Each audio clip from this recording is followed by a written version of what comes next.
এটা watermelon KG কত করে? কত তো নিদার ভাই একদম কেজি হিসাবে না পিস হিসাবে? কেজি দেবে আলাদা তো পিস হিসেবে আছে হ্যাঁ যে বাইঙ্গা আছে পিস হিসেবে ব্যস্ত আছে এর ভিতরে কি মিষ্টি মিষ্টি হবে, লাল হবে? ভাই গোলাপি লাল হবে মিষ্টি গ্যারান্টি হ্যাঁ নিচে রেখে দাও। ক- বাসায় যে খাবো আমরা। কাটেই দেবো হ্যাঁ হ্যাঁ কাটো। এখন কাটবেন কালকে হ্যাঁ, হ্যাঁ। খাবো তো। অল্প একটু কাটতে হবে কাটো কাটো কাটো। সাদা হইলে তো আমি দিব না সমস্যা নাই দিয়ে দিতে সমস্যা হ্যাঁ ঠিক আছে হ্যাঁ কাটো, উঠাও। যাইতেছি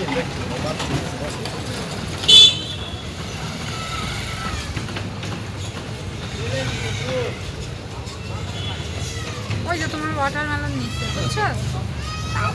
হ্যাঁ ওয়াটারমেলন। এই যে এই যে এই যে এই যে দেখো। জেল করবো কালকে মনে হয় সবে মনে হয় বাইরে হাঁটলাম বারবার করে শুরু খান আবার বড় কালকে নিয়ে মধু মধু ভালো আছে যেটা ভালো খাবে? হ্যাঁ দাদা ওর দিকে তাকায় খাবে? দাঁড়ান দাঁড়ান